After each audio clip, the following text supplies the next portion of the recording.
Welcome back. This is Cheche, live on Citizen TV. We're discussing what needs to happen next after the ICC ruling that terminated the cases against the Deputy President, William Ruto, and the journalist, Joshua Arap Sang. Our guests this morning are Wilfred Nderitu, who represents he was the representative of the victims. I see. You still are, but the case is terminated. What happens to you now? The case is not fully terminated. Okay. That's the first thing. That we are in limbo. It's really a discharge. There could be re-prosecution, however remote that may appear to some. There could be an acquittal. There could be an acquittal. This is what Dr. Singwe and the Deputy President would like, a clear termination of the case. And Stella Ndirangu, you are with the ICJ. And before the break, in fact, I must say, during the break, we talked about ICC, civil society rather, and the charge was your point was that the government was trying to demobilize you, yes, and was being hostile. Yes. But the point we also made, Dr. Singwe, was that you might need a soft landing given the inevitable realignment that will take place as a result of this. Because of course, our two principals, the President and the Deputy President, were seen as running was seen as running mates of convenience. They were united by the ICC. They don't have that joining them at the hip anymore. Well, I think, of course, it is very clear that the President and the Deputy President came together in order to unite and reconcile this country. Okay? It's not so much about the ICC. And so that impetus and that drive to unite and reconcile the country continues. It's a long-term project. So we do not actually, I don't know what kind of realignment you envision, but we do not at this point in time envision that even if there is a realignment, that agenda will go away. That agenda is critical, it's fundamental, it's a long-term project that we are going along with. Okay, and again, during the break, you were accused of being hostile to civil society, but you are part of civil society apparently as well. Indeed, indeed. I mean, I have very many friends in civil society. You have an organization? I have, I founded an organization, a civil society organization. I have absolutely no hostility, towards civil society. I'm hostile to this idea, what I call an antagonistic relationship between government and civil society, where civil society ceases to look at government as a partner and looks at it as an enemy. As when I was in civil society, my role was to try to forge a close relationship with government, because in advancing community rights, I had to look at government as a partner.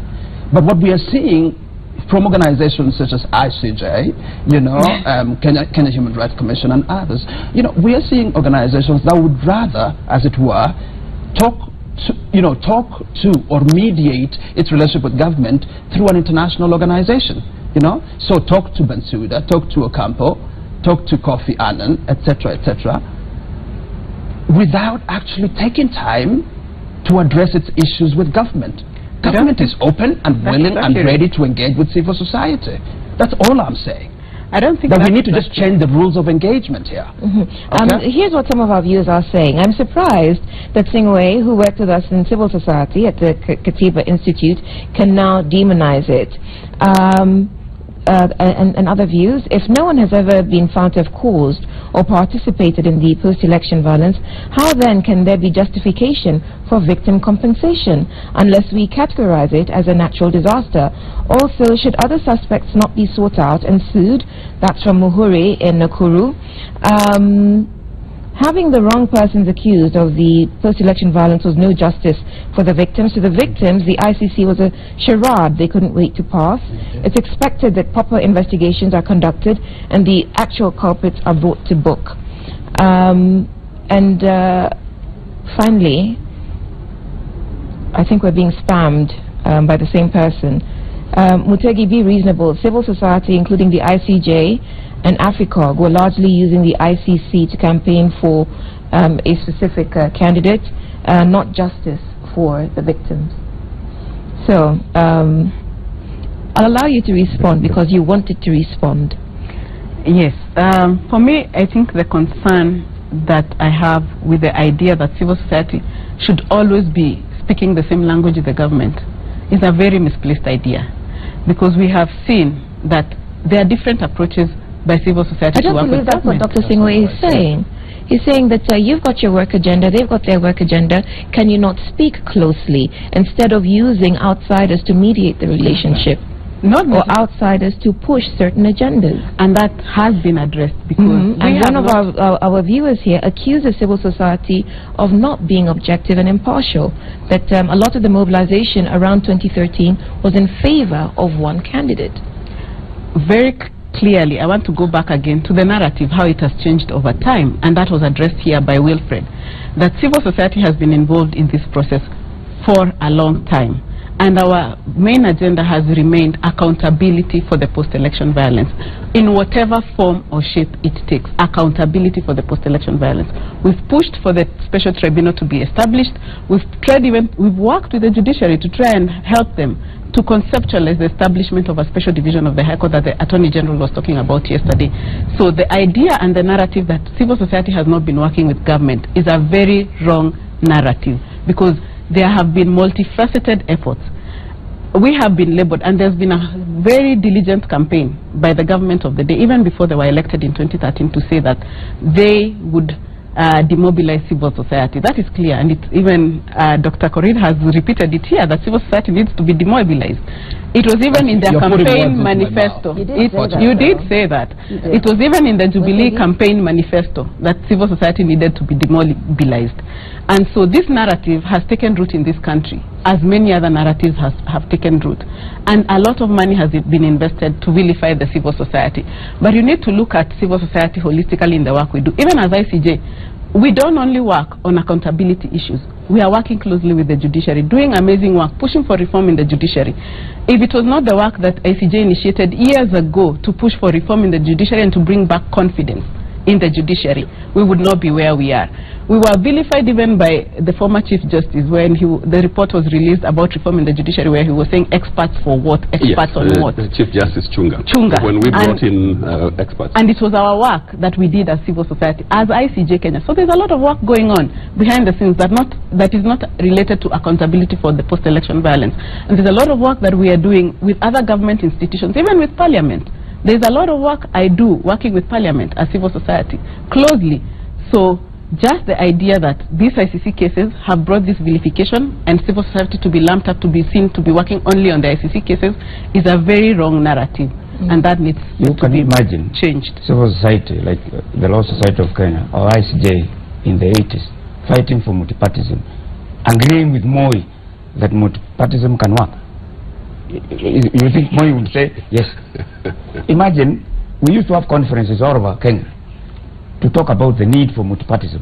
One lawyer, who is now a cabinet secretary, Omama, and the late Mutula Kilonzo, they were the only dissenting lawyers in the Law Society at that time who were saying we can't have multipartism, because Omama, the father, was in Moi government, and Mutula because he was eating with Moi. Now, sorry. Because he was Moi's lawyer. Yes, I think that's what I mean. They were writing together. Even he went there to his house. But the what I'm saying, changed, they have not changed. The same government. What has changed? That's because Uhuru is the president and Ruto is deputy president. Okay. We have a new constitution. You know, we have a new constitution. You know, we have all these institutions that are working. It's a totally different country. Tell me how chapter 6 is working. The constitution working, chapter 6. Is it working? Absolutely. Is it? Then we don't. Absolutely. That's why we are seeing so much more. We are seeing so many more cases out there in courts, both at the judiciary and the court of public opinion, you know, regarding the problem, the scope of the problem that we have. Okay, so we need to wind up now because our time is up. So very quickly, Mutegi, I don't think you received an answer to your question about the implications of this ruling on next year's election. Yeah, what do you think?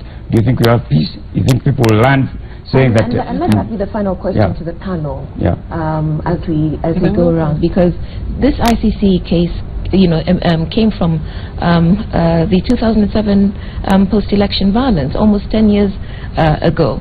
So going forward, if Ms. Dirangu, you have said that it sets a bad precedent, if Dr. Singwe, you have said that we need to learn lessons from this and ensure that this sort of thing is never repeated again, what is going to happen next year? Because there are those who are concerned that the conditions around 2007 are replicated in the run-up to next year's election.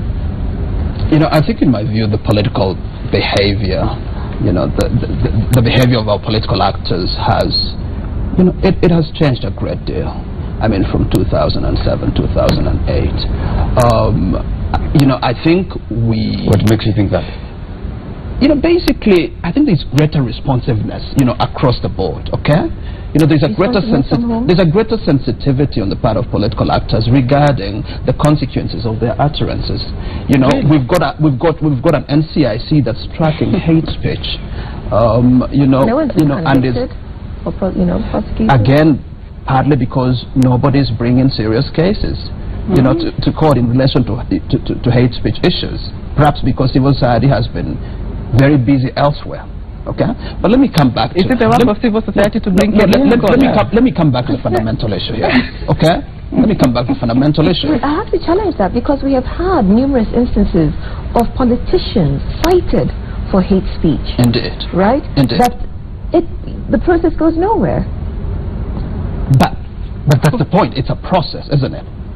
If they have been cited for hate speech, a case has been brought against them. The matter is before the judicial, you know, the judicial organ of government. All right. You know, are we just going to stand and and find them culpable and stone them just because they've said something that we think is hate speech? You know, what is the notion of hate speech? Okay. But the point I was going to say is that I believe, and we believe as government, that we all must take responsibility for what we say. Okay. 2017 elections should be peaceful. It's something government is working towards. It's something it's urging everybody, every Kenyan, you know, to be involved in ensuring that in fact we can have a peaceful election. That is what government is really committed to. Mr. Ndurito? I think it's going to be the responsibility of everyone to have peaceful elections. And I say that every dark cloud has a silver lining. I think this is the time now to just go back, bring all the political forces together and say, can we move forward in the same direction? We have to start, we must start with the political class. And then move on now to the rest of the people, because there has to be a proper political leadership. But isn't that leadership everywhere though? I mean, politics, media, because remember, there was also journalists answering to charges of incitement. Yes, I'm aware of that, and I would want to say that we need to, first of all, define the role of the National Cohesion and Integration Commission, because the Commission, unfortunately, has had to be has been kicking in a reactive manner rather than trying to bring people together. I think its primary role is not to prosecute, and I would want to mention that I am involved in the process regarding that journalist and the court case, so I might not say a lot more about that. But if we look at NCIC, we find that somebody has to say, oh, go for so and so. That's when they run. But if you go out there to the victims and ask them, have you seen any government initiatives towards reconciling you? Have you? They will tell you, no, absolutely none. Okay, Ms. Ndirango? For me, I think it's unfortunate a lot of hope was pegged on the ICC to ensure peace in this country, because that is not the responsibility of the court. And so even for us to be asking this question after the decision yesterday, I think it also, we need soul searching as a country on what responsibility as a state we need to ensure there's peaceful elections next year. But for me, the concern is we have institutions. Are they really working? I know Dr. Singoi is saying they are working, but are they working? We've seen incidences of hate speech, repetitions of what we saw in 2007. And we know very well, I know it's been saying the clarion call is on all of us, but I think the clarion call is on the government to ensure that there's peaceful elections. By elections in Malindi, exactly. What happened in Kericho. Is that giving Is there a leadership that shows that you can be held to account for incitement to violence in next year's elections? I don't think we are seeing that, and that's the message that needs to be sent home. The government needs to do more. It needs to be felt to be doing much more. Okay, well, Tagi, the final word goes to you. Given our discussion and everything that we see happening, even last weekend where we saw